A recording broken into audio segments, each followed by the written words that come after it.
एक समय की बात है। एक पंडित जी कई वर्षों तक काशी में शास्त्रों का अध्ययन करने के बाद गांव लौटे।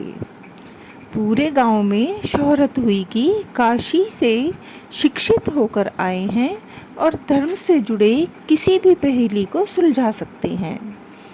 शोहरत सुनकर एक किसान उनके पास आया और उसने पूछ लिया, पंडित जी, आप हमें यह बताइए कि पाप का गुरु कौन है।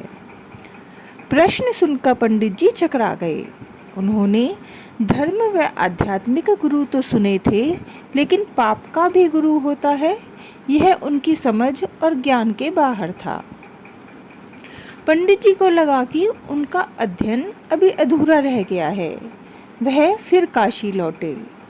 अनेक गुरुओं से मिले, लेकिन उन्हें किसान के सवाल का जवाब नहीं मिला।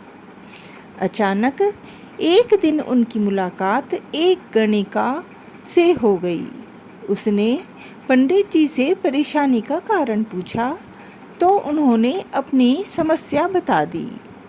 गणिका बोली, पंडित जी, इसका उत्तर है तो बहुत सरल, लेकिन उत्तर पाने के लिए आपको कुछ दिन मेरे पड़ोस में रहना होगा। पंडित जी इस ज्ञान के लिए ही तो भटक रहे थे। वह तुरंत तैयार हो गए। गणिका ने अपने पास ही उनके रहने की अलग से व्यवस्था कर दी। पंडित जी किसी के हाथ का बना खाना नहीं खाते थे।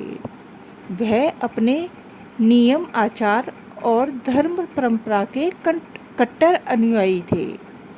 गणिका के घर में रहकर अपने हाथ से खाना बनाते खाते कुछ दिन तो बड़े आराम से बीते, लेकिन सवाल का जवाब अभी नहीं मिला।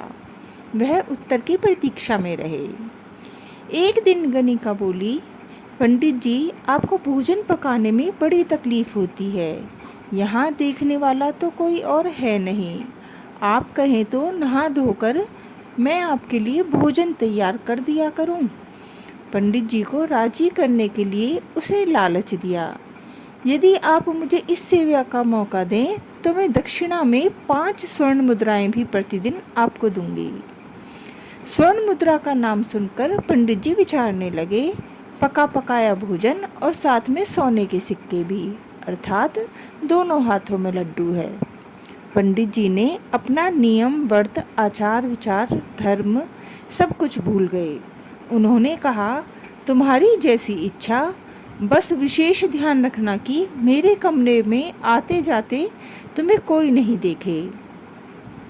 पहले ही दिन कई प्रकार के पकवान बनाकर उसने पंडित जी के सामने परोस दिया। पर ज्यों ही पंडित जी ने खाना चाहा, उसने सामने से परोसी हुई थाली खींच ली।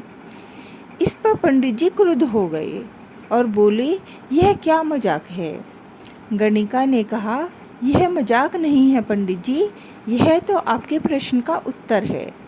यहाँ आने से पहले आप भोजन तो दूर, किसी के हाथ का पानी भी नहीं पीते थे, मगर स्वर्ण मुद्राओं के लोभ में आपने मेरे हाथ का बना खाना भी स्वीकार कर लिया।